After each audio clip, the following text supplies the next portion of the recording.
What's going on, everybody? Thank you all for joining me today. If you haven't already, please make sure you hit the like button because that's the most important thing you can do for me on this channel. What it does is that it helps make sure that those who are subscribed to the channel will indeed get the notifications, and it also helps to push this video through the YouTube algorithm as well. Secondly, if you're new to the channel, or maybe you've been ghost watching this channel for quite some time now, please do me a favor and yourself a favor by hitting the subscribe button as well as the bell notification next to the subscribe button so you can be notified whenever I release a new video. And lastly, please make sure you share this video out on your social media platforms to your family and friends to inform them on this news and information. And yes, that does help to give me a slight boost in the YouTube algorithm as well. And with the introduction out of the way, let's get into today's news. Ladies and gentlemen, the anti-Democrat Party is at it again. I repeat, the anti-Democrat Party is at it again. They might as well at this point change their name to the Authoritarian Party. We watched them weaponize the justice system in an attempt to remove Donald Trump off the ballot. We have watched them successfully weaponize the justice system to remove RFK Jr. off of the New York State ballot. And now we have the Democrat Party attempting to weaponize the justice system once again to remove Jill Stein and Cornel West off of the ballot in Wisconsin. Yes, the anti-Democrat Party is at it again. They are weaponizing the justice system all in the name of democracy and preserving our democracy, because they don't want you to have any choices to vote for in this year's election. They just want you to select them, and just having them as a choice only is not a selection at all. But if they could have it their way, that's what it would be. Let's get into this article here very quickly. Unbelievable how many people are unfortunately falling for this ridiculous okey doke about saving democracy. The article reads as such: how Democrats are seeking to block third-party candidates from Wisconsin ballot. Once again, all in the name of democracy.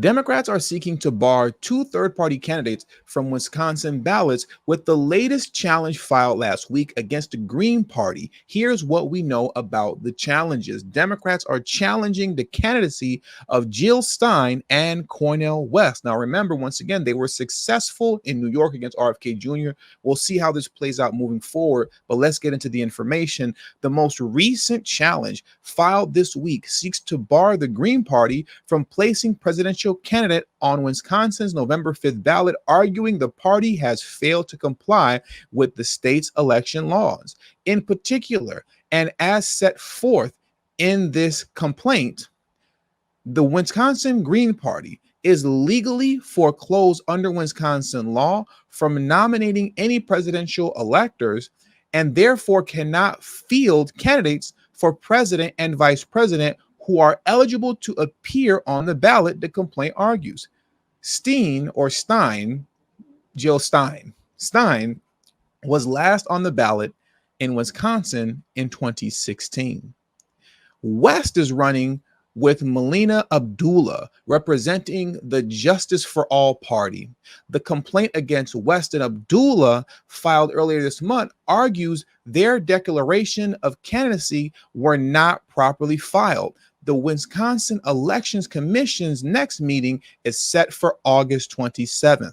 The Democratic National Committee employee filed both challenges. Surprise, surprise. The Democrats are the ones that are doing this, obviously.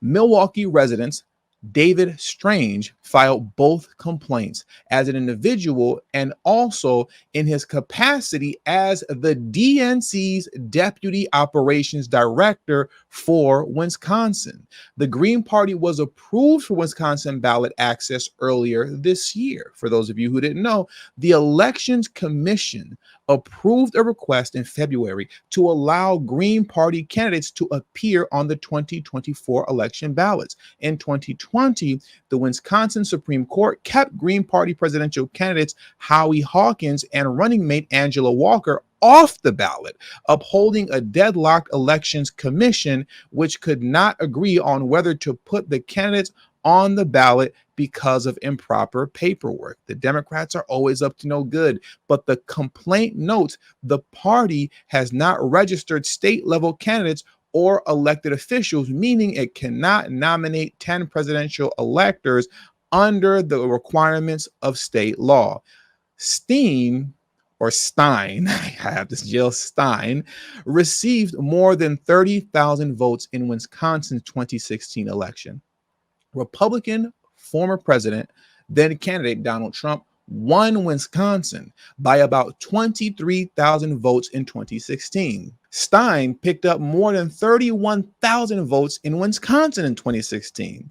The exact impact of third-party candidates in Wisconsin, where statewide elections are often decided by less than a percentage point, however, is difficult to predict. Neither Stein nor West are polling well in Wisconsin. A Marquette University Law School poll released August 1st showed Vice President Kamala Harris leading the race in Wisconsin with support of 45% of voters, trailed slightly by Trump at 43%. Independent candidate Robert F. Kennedy Jr. polled 8% support, with Stein and Libertarian Chase Oliver each at 1%. West came in at 0%. So it looks like this time around, the third-party candidates won't even be an issue as far as polling is concerned. But nonetheless, Democrats and Harris are still trying to remove them off the ballot. And even to the degree that they do pose an issue, that's what they're supposed to do. Because if we are actually living in a democracy, right, if that's what you're trying to preserve, well, then who cares? Let everybody run and let the chips fall where they may. But obviously and clearly, Democrats don't believe in that. Obviously and clearly, Kamala Harris does not believe in that. This is why you see the constant attacks being had against third-party candidates. They can't do anything about Trump right now, at least. They've tried, but they've been very successful so far against third-party candidates, even so much so to the point that RFK Jr. is now considering dropping out of the race and endorsing Donald Trump.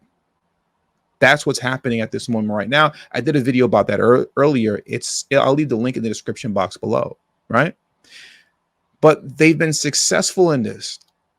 And one of the other reasons that we see RFK Jr. considering dropping out of the race, going back to him, is that in his own words, he stated to date when he addressed the New York debacle where Democrats were successful in removing him off the ballot, so far to date, RFK Jr. has spent $10 million, $10 million in defense funds against the DNC, who keep trying to knock him off the ballot in state after state after state after state.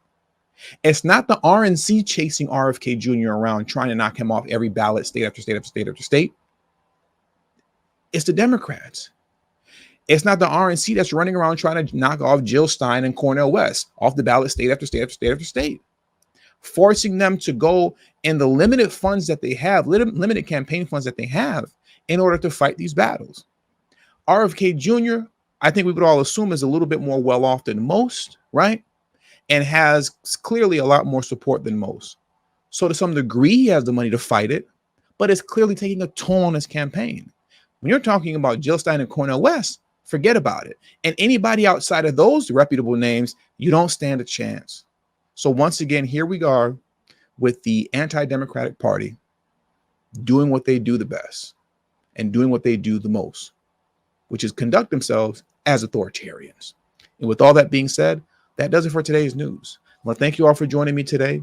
Subscribe to the channel if you're new to the channel. Hit the like button on your way out. Share this video out on your social media platforms. And also, don't forget to follow me on Telegram and on Rumble. The link to both my Telegram and Rumble page are in the description box below and will be pinned in the comment section as well. Thank you all for your time. And until the next video, peace and have a great afternoon.